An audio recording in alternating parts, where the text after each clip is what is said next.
اعوذ باللہ من الشیطان الرجیم، بسم اللہ الرحمن الرحیم۔ سورہ مومن۔ اس موقع پر آل فرعون میں سے ایک مومن شخص جو اپنا ایمان چھپائے ہوئے تھا بول اٹھا، کیا تم ایک شخص کو صرف اس بنا پر قتل کر دو گے کہ وہ کہتا ہے میرا رب اللہ ہے، حالانکہ وہ تمہارے رب کی طرف سے تمہارے پاس بینات لے آیا؟ اگر وہ جھوٹا ہے تو اس کا جھوٹ خود اس پر پلٹ پڑے گا، لیکن اگر وہ سچا ہے تو جس ہولناک نتائج کا وہ تم کو خوف دلاتا ہے، ان میں سے کچھ تو تم پر ضرور ہی آ جائیں گے۔ اللہ کسی ایسے شخص کو ہدایت نہیں دیتا جو حد سے گزر جانے والا اور کذاب ہو۔ اے میری قوم کے لوگو، آج تمہیں بادشاہی حاصل ہے اور زمین میں تم غالب ہو، لیکن اگر خدا کا عذاب ہم پر آ گیا تو پھر کون ہے جو ہماری مدد کر سکے گا؟ فرعون نے کہا، میں تو تم لوگوں کو وہی رائے دے رہا ہوں جو مجھے مناسب نظر آتی ہے، اور میں اسی راستے کی طرف تمہاری رہنمائی کرتا ہوں جو ٹھیک ہے۔ وہ شخص جو ایمان لایا تھا، اس نے کہا، اے میری قوم کے لوگو، مجھے خوف ہے کہ کہیں تم پر وہ بھی دن نہ آ جائے جو اس سے پہلے بہت سے جتھوں پر آ چکا ہے، جیسا دن قوم نوح علیہ السلام اور عاد اور سمود اور ان کے بعد والی قوموں پر آیا تھا۔ اور یہ حقیقت ہے کہ اللہ اپنے بندوں پر ظلم کا کوئی ارادہ نہیں رکھتا۔ اے قوم، مجھے ڈر ہے کہ کہیں تم پر فریاد و فغاں کا دن نہ آ جائے جب تم ایک دوسرے کو پکارو گے اور بھاگے بھاگے پھرو گے، مگر اس وقت اللہ سے بچانے والا کوئی نہ ہوگا۔ سچ یہ ہے کہ جسے اللہ بھٹکا دے اسے پھر کوئی راستہ دکھانے والا نہیں ہوتا۔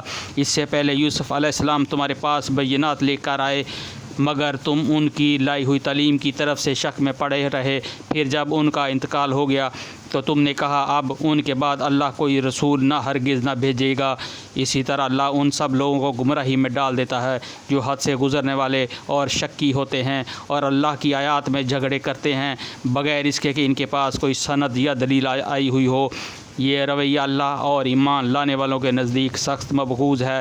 اسی طرح اللہ ہر متکبر و جبار کے دل پر ٹھپا لگا دیتا ہے۔ فرعون نے کہا، اے حامان، میرے لیے ایک بلند عمارت بنا تاکہ میں راستوں تک پہنچ سکوں، آسمانوں کے راستوں تک، اور موسیٰ کے خدا کو جھانک کر دیکھوں۔ مجھے تو یہ موسیٰ جھوٹا ہی معلوم ہوتا ہے۔ اس طرح فرعون کے لیے اس کی بدعملی خوشنما بنا دی گئی اور وہ راہ سے روک دیا گیا۔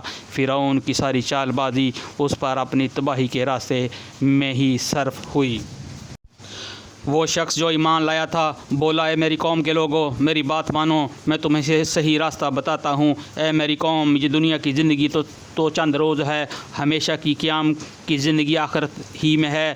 جو برائی کرے گا اس کو اتنا ہی بدلہ ملے گا جتنی اسی نے برائی کی ہوگی، اور جو نیک عمل کرے گا خواہ وہ مرد ہو یا عورت، بشرطے کہ ہو وہ مومن، ایسی سب لوگ جنت میں داخل ہوں گے جہاں ان کو بے حساب رزق دیا جائے گا۔ اے قوم، آخر یہ کیا ماجرا ہے کہ میں تم لوگوں کو نجات کی طرف بلاتا ہوں اور تم لوگ مجھے آگ کی طرف دعوت دیتے ہو؟ تم مجھے اس بات کی دعوت دیتے ہو کہ میں اللہ سے کفر کروں اور اس کے ساتھ ان ہستیوں کو شریک ٹھہراؤں جنہیں میں نہیں جانتا، حالانکہ میں تمہیں اس زبردست مغفرت کرنے والے خدا کی طرف بلا رہا ہوں۔ نہیں، حق یہ ہے اور اس کے خلاف نہیں ہو سکتا کہ جن کی طرف تم مجھے بلا رہے ہو ان کے نزدیک ان کے لیے نہ دنیا میں کوئی دعوت ہے نہ آخرت میں، اور ہم سب کو پلٹنا اللہ ہی کی طرف ہے، اور حد سے گزرنے والے آگ میں جانے والے ہیں۔ آج جو کچھ بھی میں کہہ رہا ہوں، ان قریب وہ وقت آئے گا جب تم اسے یاد کرو گے، اور اپنا معاملہ میں اللہ کے سپرد کرتا ہوں، وہ اپنے بندوں کا نگہبان ہے۔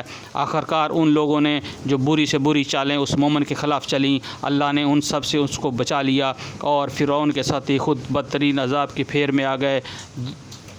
دوزخ کی آگ ہے جس کے سامنے صبح و شام وہ پیش کیے جاتے ہیں، اور جب قیامت کی گھڑی آ جائے گی تو حکم ہوگا کہ آل فرعون کو شدید تر عذاب میں داخل کرو۔ پھر ذرا خیال کرو اس وقت کا جب یہ لوگ دوزخ میں ایک دوسرے سے جھگڑ رہے ہوں گے۔ دنیا میں جو لوگ کمزور تھے وہ بڑے بننے والوں سے کہیں گے کہ ہم تمہارے تابع تھے، اب کیا یہاں تم نار جہنم کی تکلیف سے کچھ حصے سے ہم کو بچا لو گے؟ وہ بڑے بننے والے جواب دیں گے، ہم سب یہاں ایک حال میں ہیں اور اللہ بندوں کے درمیان فیصلہ کر چکا ہے۔ پھر یہ دوزخ میں پڑے ہوئے لوگ جہنم کے اہلکاروں سے کہیں گے اپنے رب سے دعا کرو کہ ہمارے عذاب میں بس ایک دن کی تخفیف کر دے۔ وہ پوچھیں گے کیا تمہارے پاس تمہارے رسول علیہ السلام بینات لے کر نہیں آئے؟ وہ کہیں گے ہاں۔ جہنم کے اہلکار بولیں گے پھر تو تم ہی دعا کرو اور کافروں کی دعا عقارت ہی جانے والی ہے۔ صدق اللہ العظیم۔